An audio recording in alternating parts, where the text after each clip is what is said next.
Hello everyone, आप सभी का स्वागत है आपके अपने YouTube channel academic excellence in school में। मैं हूं रमेश और आज की इस वीडियो में आप सॉल्व कर रहे हैं सब्जेक्ट साइंस वर्कशीट 79 का acid base and salt chapter चल रहा था। Assertion and reason based question आपको यहाँ पे दिए गए हैं।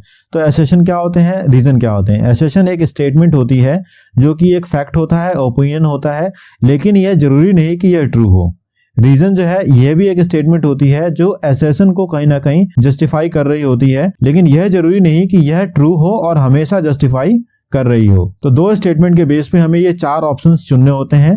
पहला ऑप्शन तब चुनना है जब ए असर्शन और रीजन ट्रू हो और आर करेक्ट एक्सप्लेनेशन कर रहा हो असर्शन की।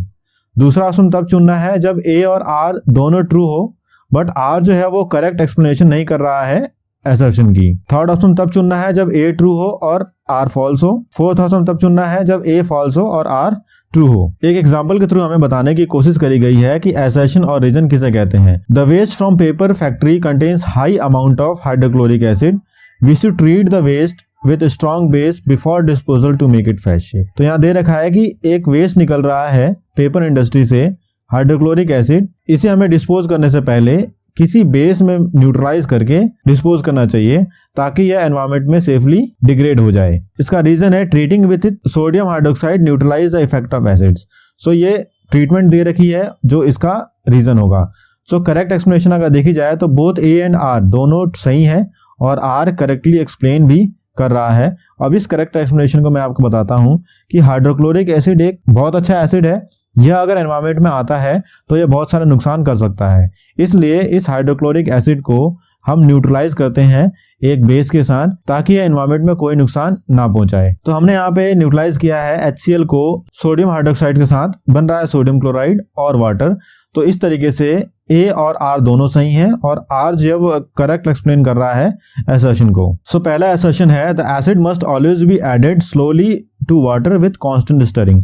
सो एसिड को हम जब भी डालते हैं वाटर के अंदर तो कांस्टेंट स्टर करते हुए डालते हैं। तो यह स्टेटमेंट सही है। रीजन देखते हैं the process of dissolving N acid is highly exothermic, यानी बहुत ज्यादा अमाउंट ऑफ हीट रिलीज होती है जब हम एक एसिड को पानी के अंदर डालते हैं। तो यह स्टेटमेंट भी सही है और पहले वाले की करेक्ट एक्सप्लेनेशन है, तो इसका उत्तर ए सही हो जाएगा। अगले स्टेटमेंट देखते हैं calcium oxide is a base but not an alkali. तो कैल्शियम ऑक्साइड एक बेस है बट अल्कली नहीं है, यह स्टेटमेंट में दे रखा है। लेकिन हमें पता है कि कैल्शियम ऑक्साइड जो है वह एक बेस है और अल्कली भी है, क्योंकि कैल्शियम ऑक्साइड को हम पानी के साथ रिएक्ट करते हैं तो ये बन जाता है कैल्शियम हाइड्रोक्साइड। तो ये जो स्टेटमेंट है यहाँ पे ये फॉल्स हो जा रही है। रीजन देखें calcium oxide is insoluble in water. तो calcium oxide is soluble in water, तो ये स्टेटमेंट भी फॉल्स हो जा रही है। तो दोनों स्टेटमेंट फॉल्स है। अगला असर्शन देखते हैं there is no change in colour of litmus paper when brought to contact with distil water. So यहाँ पे कोई चेंज नहीं आता अगर हम डिस्टिल वाटर के अंदर लिटमस पेपर को डालें। So litmus paper is used to find whether a solution is acidic or base.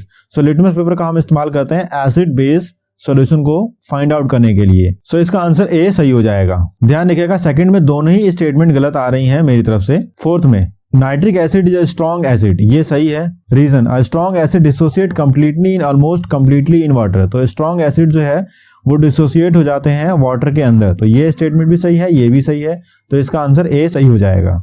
Fifth question में पूछा गया है salt are product of acid base reaction. Salt जो है वो प्रोडक्ट है एसिड बेस रिएक्शन का, तो ये स्टेटमेंट सही है। सॉल्ट में भी एसिडिक और बेसिक, ये स्टेटमेंट भी सही है। लेकिन क्या यह स्टेटमेंट जो है वो पहली स्टेटमेंट को रीजन कर रही है? ऐसा नहीं है, इसलिए इसका ऑप्शन बी सही हो जाएगा।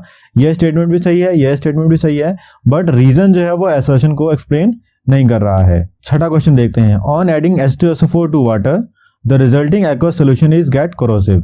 तो जब भी हम पानी के अंदर सल्फ्यूरिक एसिड ऐड करते हैं तो रिएक्शन जो होती है वो कोरोसिव होती है।